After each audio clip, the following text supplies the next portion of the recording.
Hey, architecture firm owners and emerging leaders. Get ready for unparalleled insight into the development of a world-class architecture firm and a worldwide organization driving the digital transformation of the design and construction industry. With Build Smart, the podcast that's changing how our profession operates. We share the incredible stories behind innovation in the building industry with my friend and co-host, Patrick McLeamy, FAIA, former CEO of the international architecture firm, HOK. You know, Yamasaki's office or firm lasted during his lifetime. And when he passed away, I think that was the end of the Yamasaki office. Helmut did not want that. He wanted a firm that would live out and grow beyond the founders. In Season 1, discover the untold stories behind HOK's meteoric rise, from 150 employees in St. Louis to a powerhouse with over 1,900 staff members and 27 offices worldwide. You know, they weren't as polite as the Kojima people. That was just boom. And anytime you have a creditor, whether it's Kojima or the bank, that wants their money, unless you can raise money someplace else, you are out of business. Bankrupt.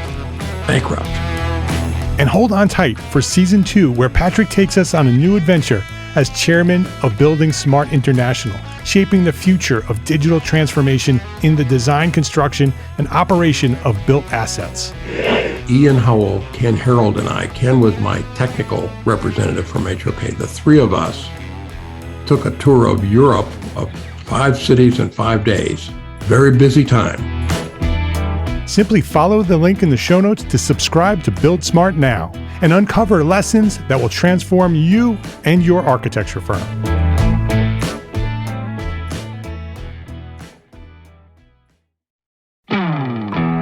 Hey, architecture firm owners and emerging leaders. Get ready for unparalleled insight into the development of a world-class architecture firm and a worldwide organization driving the digital transformation of the design and construction industry. With Build Smart, the podcast that's changing how our profession operates. We share the incredible stories behind innovation in the building industry with my friend and co-host, Patrick McLeamy, FAIA, former CEO of the international architecture firm, HOK. You know, Yamasaki's office or firm lasted during his lifetime. And when he passed away, I think that was the end of the Yamasaki office. Helmut did not want that. He wanted a firm that would live out and grow beyond the founders. In Season 1, discover the untold stories behind HOK's meteoric rise, from 150 employees in St. Louis to a powerhouse with over 1,900 staff members and 27 offices worldwide. You know, they weren't as polite as the Kojima people. That was just boom. And anytime you have a creditor, whether it's Kojima or the bank, that wants their money, unless you can raise money someplace else, you are out of business. Bankrupt. And hold on tight for Season 2, where Patrick takes us on a new adventure as chairman of Building Smart International, shaping the future of digital transformation in the design, construction, and operation of built assets. Ian Howell, Ken Harold, and I, Ken was my technical representative from HOK. The three of us took a tour of Europe of 5 cities in 5 days. Very busy time. Simply follow the link in the show notes to subscribe to Build Smart now and uncover lessons that will transform you and your architecture firm.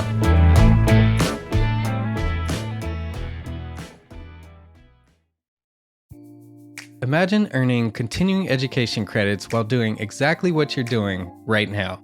Well, you can. Gable Media has revolutionized the way you earn your continuing education credits with a groundbreaking approach. Forget running around town and scouring the internet for credit-worthy courses. Fulfill your CE requirements effortlessly by listening to engaging podcasts just like the one you're listening to now. Our podcasts are designed to educate, entertain, and inspire, all in a user-friendly environment. But wait, there's more. Architects, Gable Media is also approved as an AIA continuing education services provider. Upon completion, we handle everything, from reporting your hours directly to the AIA to storing your certificates in your personal Gable Media profile for your self-reporting needs. So follow the link in the show notes and start earning your credits in the most innovative and entertaining way possible with Gable Media. Hey, designers and curious minds. Ever wondered about the stories hiding within your building's walls? I'm Carrie Seaburn, structural engineer and host of Unstruct, the podcast that decodes and simplifies major concepts of structural design. Behind the math and physics, structural engineering simply predicts building behavior. Join me as we simplify the complex, making structural design accessible to everyone. Nowadays, instead of measuring it via cost, we're saying, well, what about carbon, We've got two levers now that we can, if an architect has an inefficient design, we can hit them with two levers, if you like. The official casualty figure is 55,000. Everybody I talked to told me that the actual figure is at least 3 times as much. And I believe that. Seeing what I saw, Turkish codes are good and they have been improving, but compliance was completely lacking. Fluent in steel, concrete, masonry, and timber design, I'll bring you leading engineers to dissect the tales behind their building structure. Whether you're an architect, contractor, engineer, or just love a good story, this podcast is for you. Yeah, beam penetrations. That's a fun topic on this project. Follow the link in the show notes to subscribe to Unstruct. From within your walls, hear the story behind how your building stands today.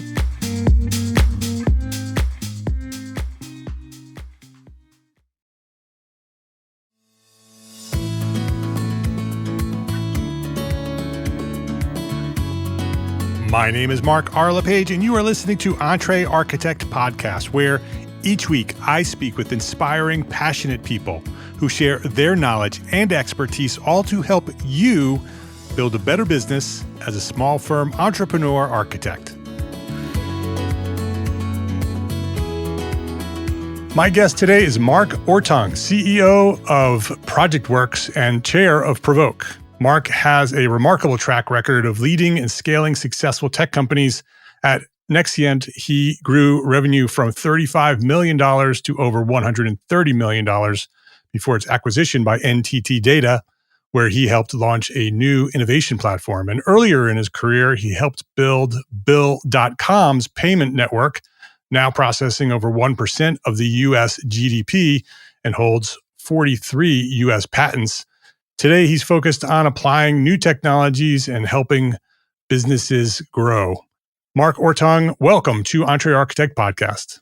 Thank you. Thank you so much for having me, and it's great to be here. It's great to have you here. I always love to start my episodes with the origin story. It gives us some context on who you are.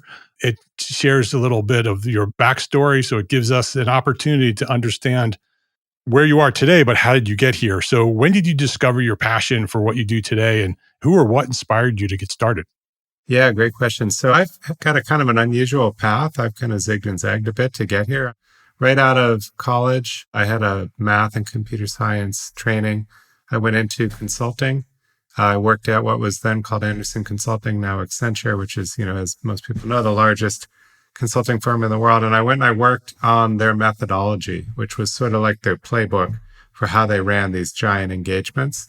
And I worked specifically on some software to enable that. 1 year in, I actually didn't love that working on that software. It was kind of antiquated, and the technology stack it was on was antiquated. And I discovered that they were creating a new program to do AI. So this was back in the 90s, long before AI was ready to go. And so I got to do as my day job a master's degree in AI for 2 years while I worked at what became Accenture. And this was at Northwestern University. And then I came back to Anderson and helped kind of bring some of that technology to them. That led me to help create the Palo Alto Technology Center, which was, again, kind of mid to late 90s. We were trying to get Accenture to work better with startups in Silicon Valley, which was great. That gave me the bug, however, to go do startups. First, I did a business plan that Accenture funded internally, and we spent 2 years trying to build effectively a SaaS HR company in the late 90s. We didn't have any of the buzzwords. Nobody knew what we were talking about. And everybody thought we were insane for saying you're going to take all your company HR data and put it on this internet thing that was still new and scary at the time. Yeah. And so that didn't work. They pulled the funding. That led me to go out and find venture-backed startups. So I worked in a number of them. I've had really great luck. The first was called Genesys. It's a platform for call center integration and contact center integration. And I joined the day before it went public. So I got to see this whole adventure of going public and all kinds of crazy stuff that happened after that and see a pretty high growth period. Then I went to one called GetThere, which was corporate travel procurement. So think like Expedia or something like that, but inside of a corporate wall with Big Brother looking over your shoulder as you book your plane ticket or pick a hotel. It's trying to tell you which one it wants you to pick.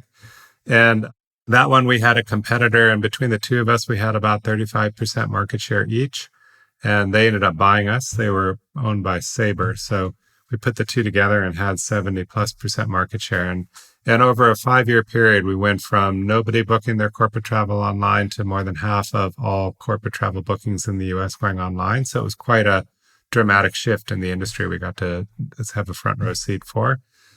And then from there, I went to one that didn't work out that well called Rearden Commerce. I won't go into a lot of detail there, but we tried to do too much. It's kind of the quick TLDR. And then I went to Bill.com, which was just a great opportunity. I was there fairly early. There were a dozen people sitting in what was an old house that had been converted into an office building. And yeah, we built, from when I joined, we had no revenue and about 8 customers. We built out this idea of a payment engine and sort of a document workflow and document storage engine for very small companies, anywhere from 1 or 2 people on up to a few hundred, to pay their bills and to get paid. We built out a network. In the US banking system, there's not really any way to pay someone electronically and be sure that the money's going to who you think it is. So we built out this payment network to let companies link to each other and have confidence that they're sending the invoice to the right place and they're getting paid, or they're paying the right person. It's been fun to watch. I was there 7 years. We had thousands of accounting firms using the product and tens of thousands of companies using it when I left. And it's been fun to watch. The team has just really cranked since I've been there. So it's now still an independent company. It's running a little bit more than 1% of the GDP flows through this payment engine we built, which is kind of mind-boggling thinking back to some of the early days and the duct tape and baling wire we used to hold the whole thing together in the beginning. But then a friend of mine talked me into coming back into services. And so I joined initially a company called Systems in Motion. Everybody in my interview cycle asked me what I thought of the name, which made me realize that there was some internal debate about they don't seem to like this name. So I was like, let's just change it. And so we found Nexient, which was shorter and a little more kind of future looking. And yeah, it was a great ride. I think the first 2.5, 3 years were pretty rough because I didn't know what I was doing as a CEO. This was my first CEO gig.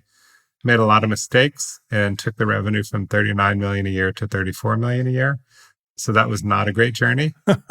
Wrong direction. And then we figured a bunch of things out kind of in parallel, and over a 5-year period grew it from 34 million to 131 million. And that part was really fun. Although when you go through the 2 or 3 years going down, you never quite get it out of your head that might still happen. Right. So, how did you survive that? I mean, a lot of CEOs, if that happens, they try a new CEO.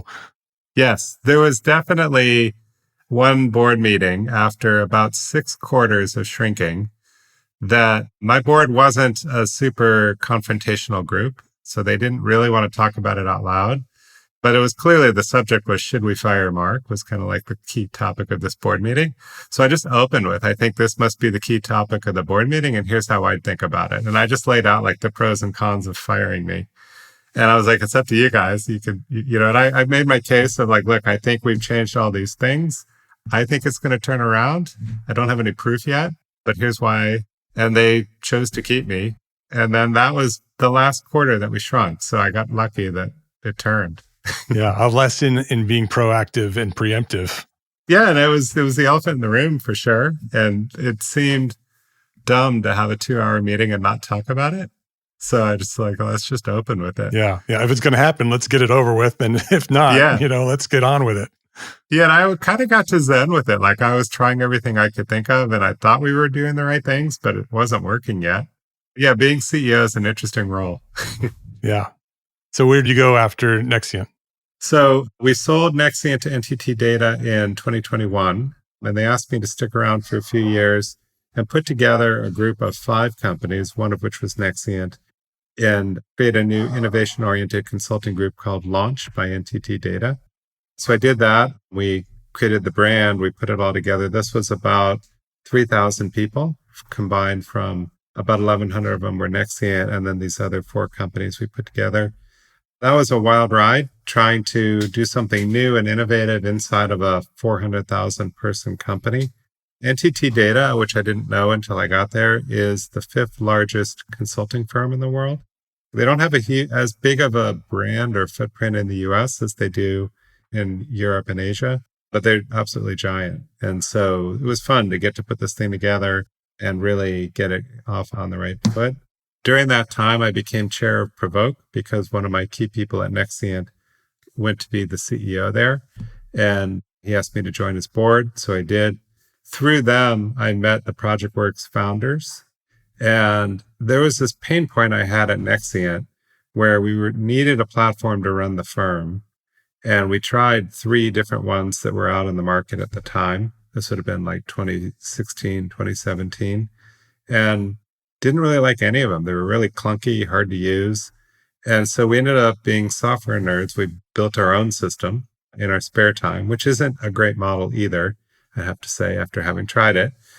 And so when I met these guys, I really liked the team and I really liked their product. It felt like a platform to run a firm targeted at smaller firms. So we typically target 10 to 20 users on the lower end and go up to maybe 500 or 600 people in a firm.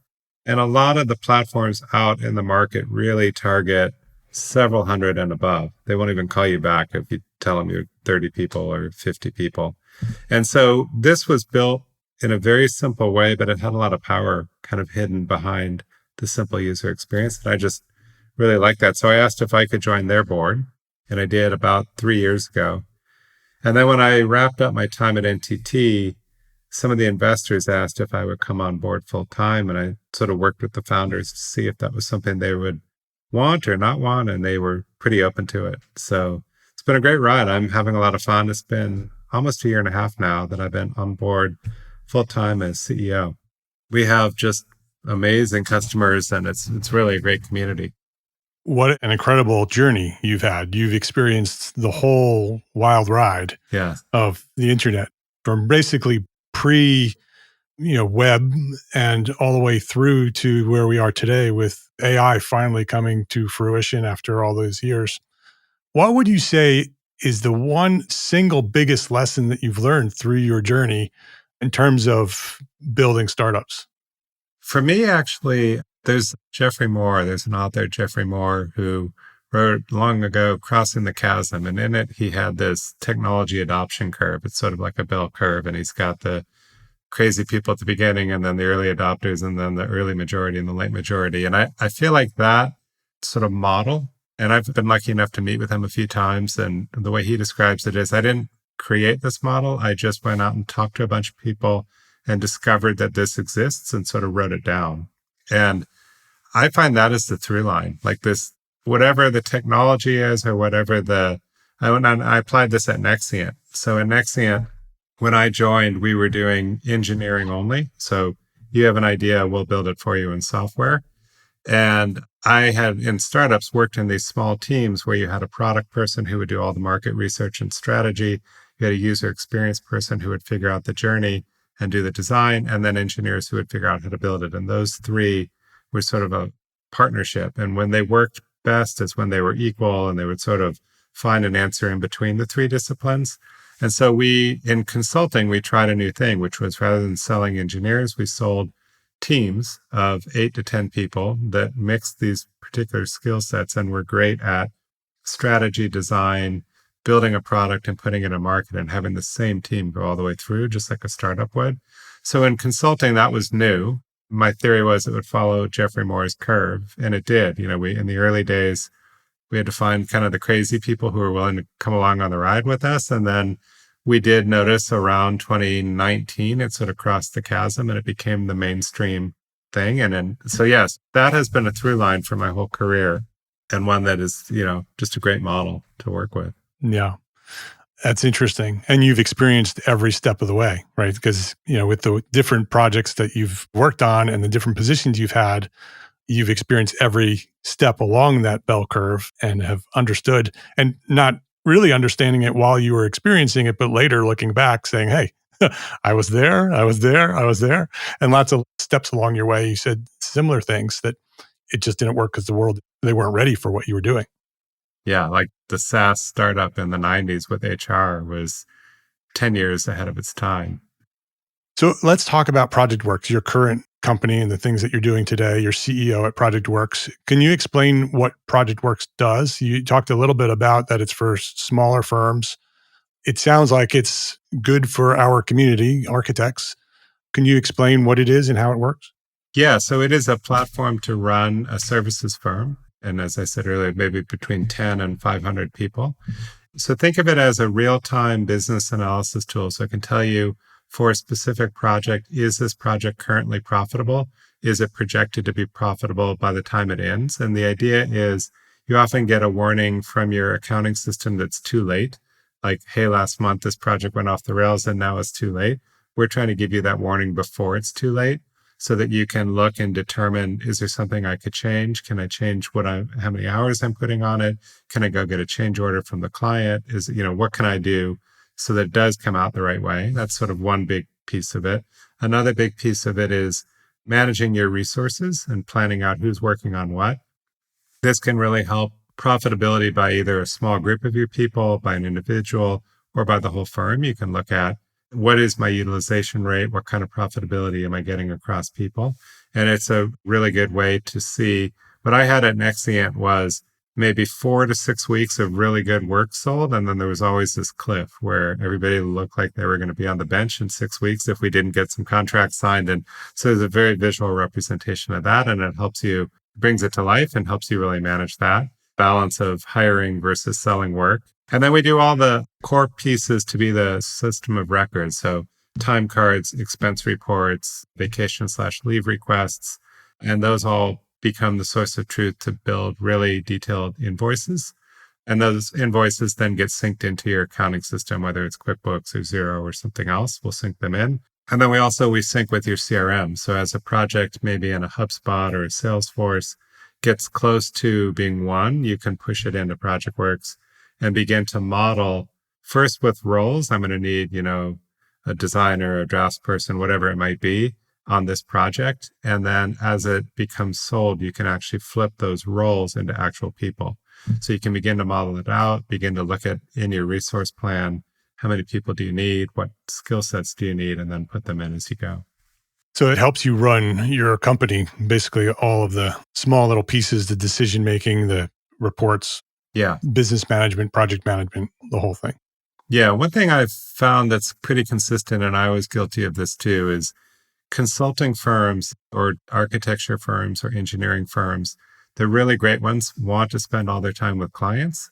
They want to spend their time doing designs, building buildings, whatever it might be, right? And they do not want to spend their time on billing or on admin. And so typically they don't, and they're just not that great at it. And I was the same, right? Even back at Accenture, the way they trained you was you should be billable. You should be with clients during all of your, working hours if you can.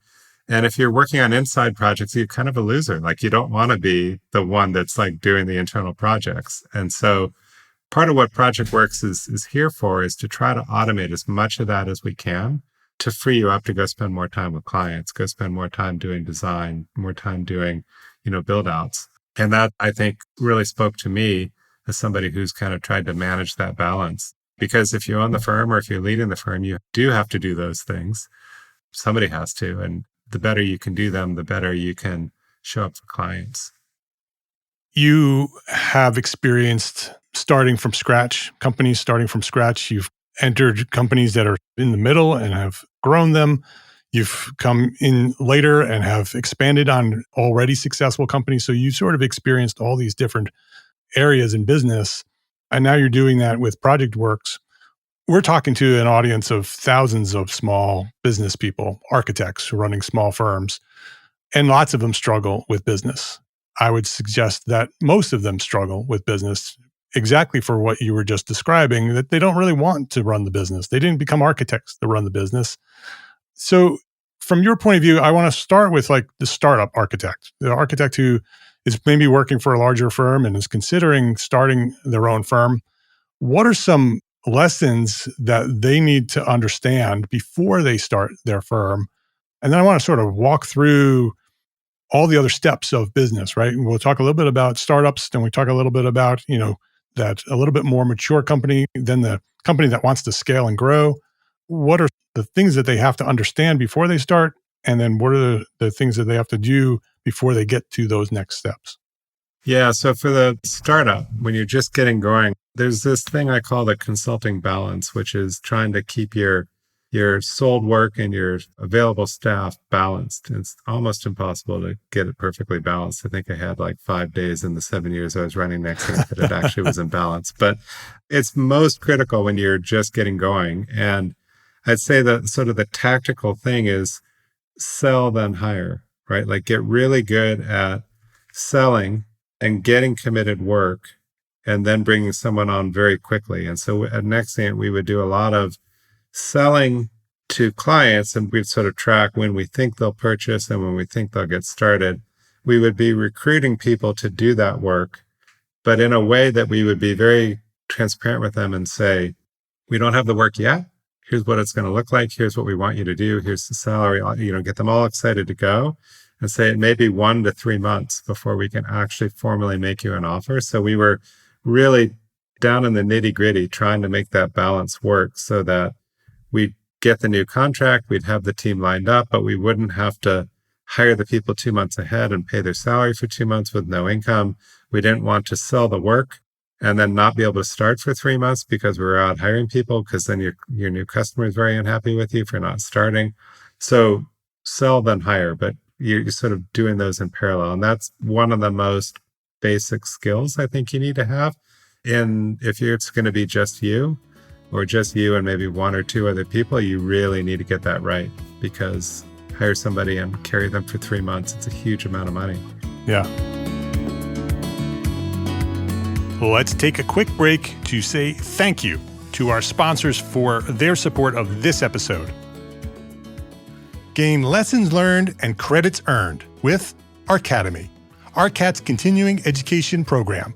Listen to popular episodes of the Detailed podcast and earn AIA-approved HSW credits. Yes, you heard that right, HSW credits for episodes of Detailed podcast. Listen to an episode, check out the learning objectives, and use what you've learned while listening to take the course. The program is free, it's simple, and can be found at arcat.com under the Resources tab. Or just go to arcat.com/arcademy. That's arcat.com/ARCATEMY. That's arcat.com/Arcademy. Please visit our sponsors today and thank them. Thank them for supporting you, the Entre Architect community. There's a danger in that when you sell and then hire, that you have to make sure that the person you're hiring can jump right into that work that you've sold. Do you have advice on how to make sure you get the right people? It's very tricky. In the very early days, you're almost looking for co-founders if it's, employee number 1 or 2. And so you really want people that are bought into the vision of what your firm will stand for, what you're going to focus on, what you'll specialize in. And they're kind of almost like you may also be working at a bigger firm as you try to get your first client going, and you want to make that in the same way. You want to make that leap for yourself when there is a contract in place. So if you find the right people, they'll start working to balance that. How can they leave in a relatively quick period of time without reneging on any obligations? But yeah, it's a really hard balance. And so you will find like-minded people who want to be entrepreneurial, want to be an early employee. And, depending on how you're structuring the firm, if they have some level of ownership of the firm, that goes a long way to them being willing to do some slightly unnatural things to get the whole thing off the ground, right? Like just working harder than they might otherwise want to work for a little while and really get things going. So it also sounds like what you're talking about right from the beginning is having a growth mindset, right? Because if you're going to start a firm, what you're saying is the most important lesson that person who's going to start that firm needs to understand. You're going to sell the work, and then you're going to hire somebody to help you deliver that work. That's growth right from the beginning. Can you talk a little bit about the growth mindset and how important that is in growing a successful business? Yeah. In fact, there's a book called Mindset. I don't know if that's where you get it from, but that's somebody along the way recommended that to me. And so we ended up using that at Nexient. And actually, we do it at Projectworks too. I had the whole company read this book. It's about the growth mindset, and it's about sort of a psychological framework for a growth mindset, effectively building resiliency. Like, so when something goes wrong, how you don't sort of use it as a failure of yourself, but it's more of like, okay, that didn't work. What am I going to switch and try again? Right. And just kind of being very resilient, which I find to be quite valuable in all these entrepreneurial things, because the only thing you know for sure is that like you'll try 10 things that don't work. And so you've got to be ready to try number 11 and 12 and 13 and just keep going and not get kind of beaten down by it. So having that mindset from the beginning is really valuable. But also there's sort of these habits like sell then hire should stay with you even when you're 1,000-person firm, if you can. Like, the numbers got big and they got scary at the end. We would say next quarter we need to hire 150 people, and we hadn't necessarily sold the work. And it's terrifying at some level, but you still have to go back to that principle of let's get the work sold before we really pull the trigger on hiring as many of these people as we can, and really just keep trying to do that balance, even at a much larger scale. So a lot of these things, you build a good habit early, it sticks with you all the way through. That's interesting that it goes all the way through with the company, because what I was going to do next is take us down the timeline a little bit. Let's say a company starts, they become successful, they have hired a small team, so now maybe they have 2 or 3 people. They've grown their firm to, maybe it's close to $1 million in annual revenue, and now they want to grow. Right? They see that they've figured this out. They pretty much know what they need to do, but they want to grow bigger. What are some of the challenges that you've seen, maybe some of the mistakes that people make at that moment to go from 2 or 3 to maybe 10 or 12 or beyond that? Yeah, I think there's sort of different phases. I think when you're 2 or 3 people and you want to get to 10 or 12 or maybe 20, I think that in an ideal world, the founder drives that growth. And not all founders want to, but ideally the founder, they usually have sort of the passion for why the firm was started, the vision for what it's going to do, and they can sell better than anyone else can. And so it just takes sort of a bit of a superhuman effort on the founder's part to get out there and in today's world, it's being on podcasts, it's doing posts, it's getting out and networking, both online and in person, and really just building an audience and hopefully converting some of them into being customers or clients. So there's this really interesting dilemma where the founder has to drive most of that to about 20 or 25 people. And then at that point, this founder's built all these great habits to do selling all the time, and they become the bottleneck. And so they sort of hit this wall, maybe around 25, 30 people, where the founder has to bring other people in. So it's this interesting dilemma where you finally got good at it, you've hit your pattern, you get going, and now one person can't do it all, or maybe, 2 people if there's 2 founders. And so then you need to bring in somebody who can sell, somebody who's maybe a practitioner, who's sales oriented, who can go in early to those discussions. Because what I found was that most of our buyers wanted to buy from a practitioner, not from a salesperson. You need a sales skill set to open the door, to get the conversation started. But as fast as possible, ideally in meeting number 1, you have a practitioner who's talking about the solution that the customer or the client needs. What are their requirements and what is the design and all that kind of stuff. That's what's going to sell them. Again, that's why the founder's so good at it, because they can do that typically. They started it because they are a practitioner. But once you get to whatever that wall is, 20 to 30 people, somewhere in there, you need the founder, has to have somebody selling, and you need a practitioner. So you sort of have 2 people that can do what the one founder probably could do on their own. And then that begins to scale again, because now you've got multiple people and you can do more meetings and go for a while from there. Yeah, I think in architecture, that's very true, especially selling to architects. People want to buy from people that they like, right? That are authentic. And somebody who's a practitioner, you can relate to that person. You can build a relationship with them. You can understand them better. And when somebody is a salesperson, your default is assuming that that person is not a practitioner and that they're using some sort of system to maybe manipulate you into buying something that, whether you need it or not, whether you want it or not, when you're working with a salesperson who's using a sales system, it's different than somebody who's a practitioner and understands what you're going through and how you're going through it. It's easier to buy from that practitioner. Yeah, I think the best sales meetings when run by a practitioner really get around to trying to hone in on what is the problem that needs to be solved and then sketching or designing or envisioning beginnings of a solution, right? And that's what people really want to do. A lot of the times our clients could not articulate their problem crisply yet.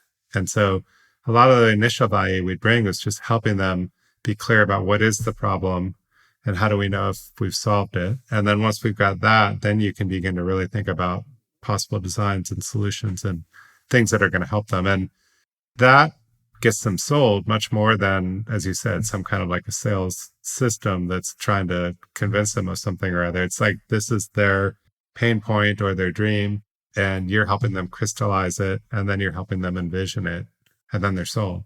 And with architects, they love to talk about their work and what they do. And that's a great way to sell it. They don't like to quote unquote sell. They like telling stories and sharing what they do and their passion and their vision. And that's really what you're talking about. That sells better than the sales system.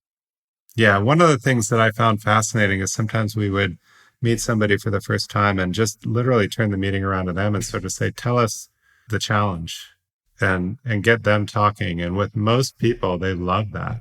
And we would say almost nothing in the meeting, but we would be taking lots of notes and we would come out with a very crisp definition of what their challenge was, which they probably didn't have before. It was all in their head and they hadn't really like sort of crystallized it. And they would come away and they give us these amazing compliments. You guys are amazing. This was an amazing meeting. And I was like, we didn't actually really say much of anything you taught the whole time, you know? But it was a really interesting way to do it. So today, now working in Projectworks, you're working with lots of service professionals, lots of architects. What would you say are some of the mistakes you're seeing architects make in order to get to the levels that they really would love to be at? Yeah, sometimes there's some fairly tactical things. It goes back to this thing I was saying earlier where they spend all their time with clients and they don't invest at all. So like one example, I won't name the firm, but they're world-class architects. They do stuff you've heard of. And the way they were inputting time cards until earlier in 2025 was they have about 35, 40 people in this firm. And they had one in-house accountant with a desktop computer with an Excel spreadsheet on it. And they would physically queue up and put their hours into the spreadsheet. So one by one, the 30 whatever architects would come put their hours in. And so they've rolled out Projectworks, and so now everybody does it wherever they happen to be, through their phone or through their web browser, whatever they want to do. And just decentralizing that information has opened up a lot of decision making for them to a lot more people than this kind of crazy, literally physically lining up is almost to an extreme. But it also, all the information was on that guy's computer. And so they didn't really have access to look at how are things going, what are we doing? And now not only are they able to input the information wherever they happen to be, but they can access it, look at their projects, look at the projections, look at the resourcing, figure out who's available. All that stuff can be done wherever they are by everyone in the firm. And it just really frees them up to make more decisions in a decentralized way and to move faster, which has been, so that sort of, that I guess the mistake there is really just having this somewhat antiquated way of capturing information. Even the most mundane, like time cards, can be inhibiting your growth. And I know there's many architects that are doing their financial management manually with spreadsheets. And if it works for them, then okay, but they're not going to benefit from this, having an automated system and a system that will provide you information. What you described with that firm after they installed the new software it allowed them to be much more transparent. Can you talk about that a little bit? And maybe in your experience of running several different businesses, where is the line of how much transparency should a firm have? Because now if you have a tool like Projectworks that allows you to be as transparent as you'd like to be, where, from your experience, should the line be drawn, if any line? Yeah, it's a great question. And Projectworks does allow you to make this decision. So one example, the most sensitive information typically is we often have everybody's sort of compensation salary information because it's a key ingredient to figuring out the margin of a given project or a given person's hours. And so we have in Projectworks a way that you can decide whether you want just one person to see that, maybe just the leadership or just the leadership and the finance team, or possibly you want your project managers to be able to see that, but not everybody see each other's, or you can open it up. What I found, what we did at Nexient was we would let everybody see a rate by category. So for us, we'd have, a senior person of this type would have a billable rate of X and a cost rate of Y. And then if you looked at their actual salaries, they were above and below Y. They were sort of, around it. And then the project managers would get actual detailed margin reports. So they did need to know who they put on their project. And that actually led to some grumbling at times when we would staff a project. Some people were relatively new to their position, but quite talented. So they would deliver at that level, but cost a little bit less. And some people might have been in the role for 5 or 6 years, so they'd cost a little more than the average. But yeah, I think it's the more you can share the financial information, the better. And this is something I do at Projectworks. We do a monthly business review, and I try to bring as many people as I can from the business into this, because the more people understand what's happening on the financials in the company, the better decisions they will make. And I'm a big believer in people on the sort of the front lines with customers, with prospects, making better decisions with more information. So I would say the more you're comfortable sharing, the better. And the line often gets drawn around, we don't want to give actual compensation information out to everybody. So you can do this kind of average by role. And that typically gets people close enough that they can make good decisions. Yeah, very interesting. Technology is changing incredibly fast right now, right? AI is changing the way we live daily. What does the future of Projectworks look like in the next few years? And I used to say 5 to 10 years, but 5 to 10 years is an eternity today. What is the future, maybe 2 or 3 years from now? What is Projectworks working toward?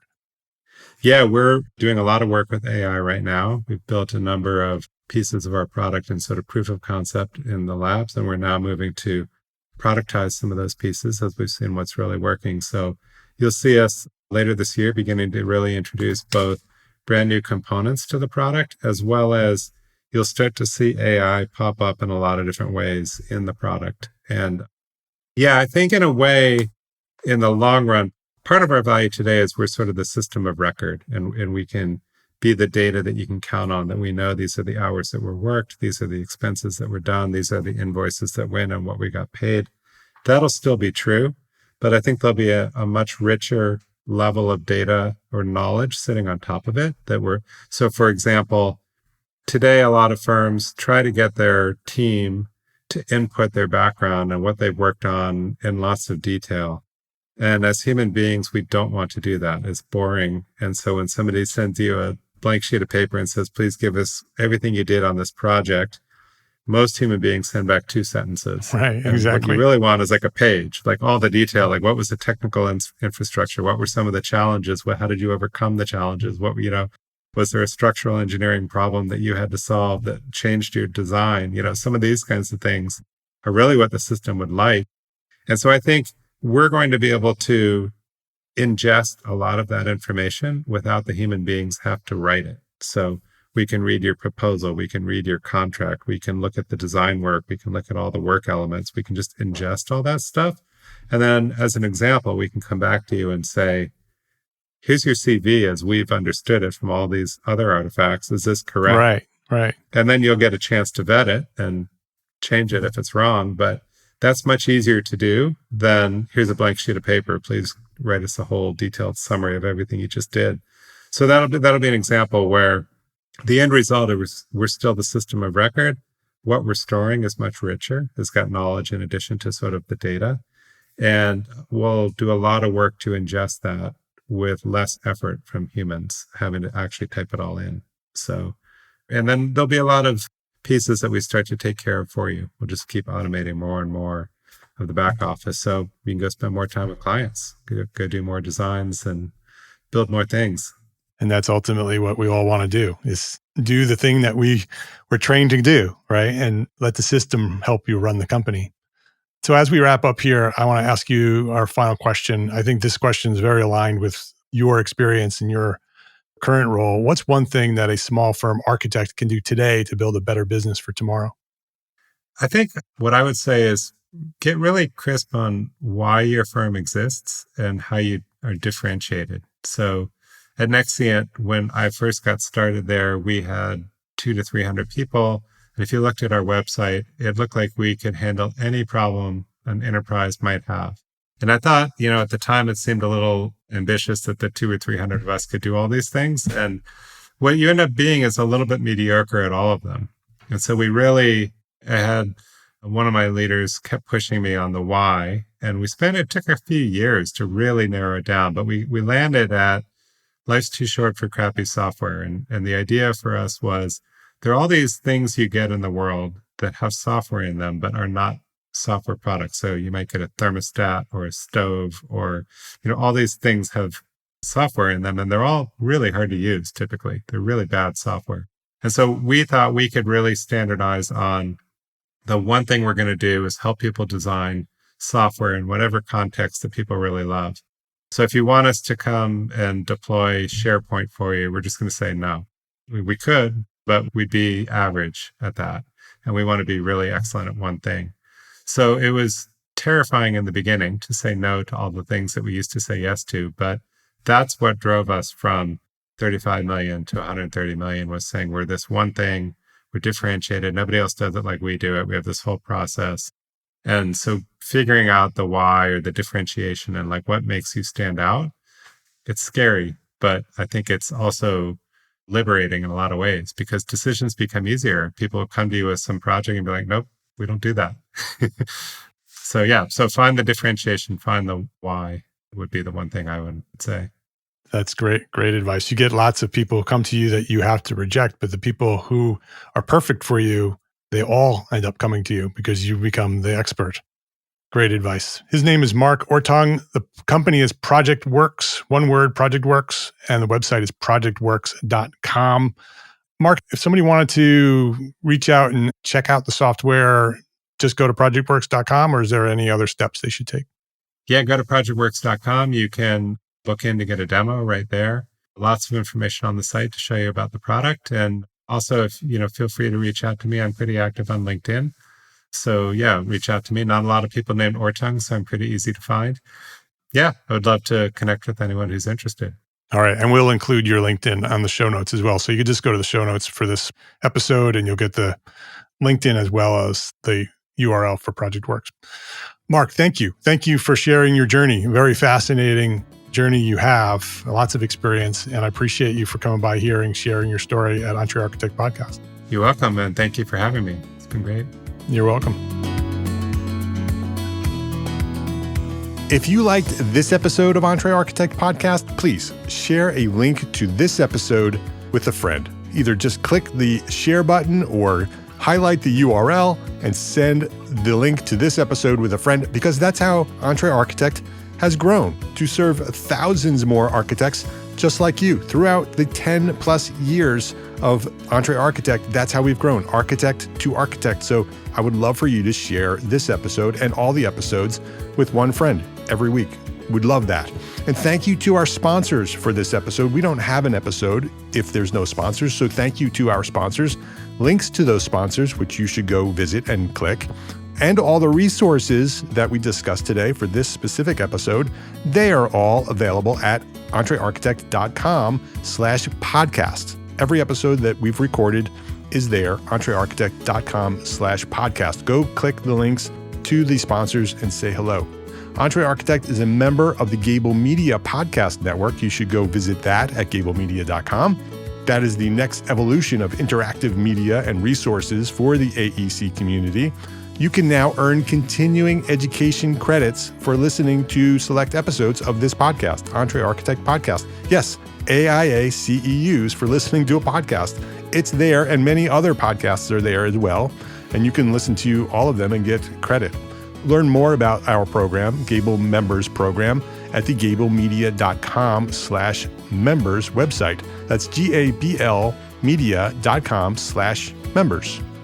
And if you are a small firm architect, join us today at EntreArchitect Network.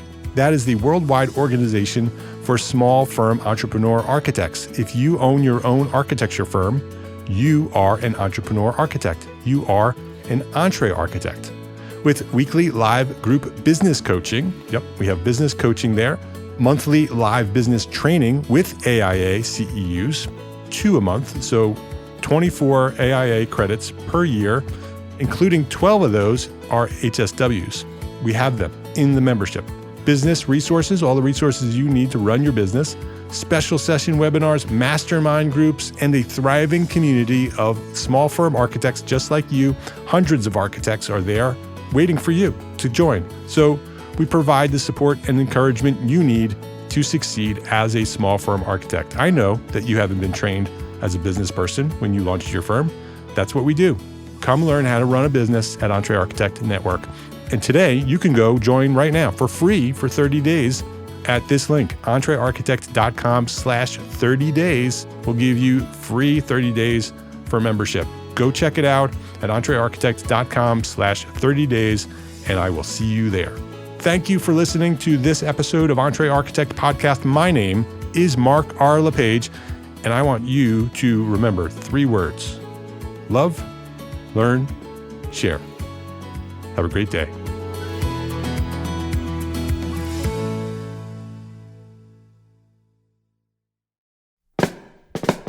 Hey there, architecture enthusiast. Nikita Reed here, inviting you on an incredible journey through time and space with my podcast, Tangible Remnants. Historic preservation and sustainability? Let's go ahead right now and debunk the myth that they are opposites. In fact, they are 2 sides of the same coin, shaping our collective future. In a work environment, it has been challenging because I've had to probably do more than double just to make sure that I quote unquote fit in. But the environments that have allowed me to do me on the front end, I've been extremely successful.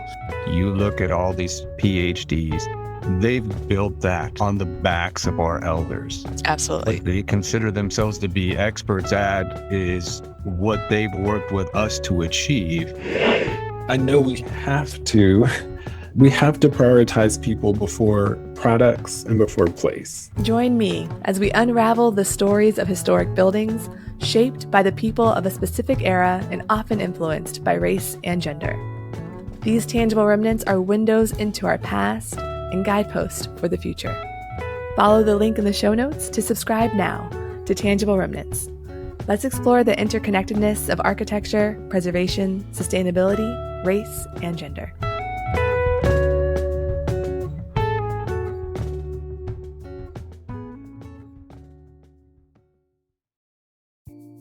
Imagine earning continuing education credits while doing exactly what you're doing right now. Well, you can. Gable Media has revolutionized the way you earn your continuing education credits with a groundbreaking approach. Forget running around town and scouring the internet for credit-worthy courses. Fulfill your CE requirements effortlessly by listening to engaging podcasts just like the one you're listening to now. Our podcasts are designed to educate, entertain, and inspire, all in a user-friendly environment. But wait, there's more. Architects, Gable Media is also approved as an AIA continuing education services provider. Upon completion, we handle everything, from reporting your hours directly to the AIA to storing your certificates in your personal Gable Media profile for your self-reporting needs. So follow the link in the show notes and start earning your credits in the most innovative and entertaining way possible with Gable Media. Attention architects and creative minds, get ready to supercharge your brand with Build Your Brand, the podcast that's unlocking the secrets of branding success for creatives. Hey there, it's Mark Arlepage, founder of Entree Architect, and I'm inviting you to join my friend, architect marketing expert Jeff Eccles at Build Your Brand podcast, where he explores the captivating stories of the world's top brands and transforms their lessons into powerful moves for small firm architects and creatives like you.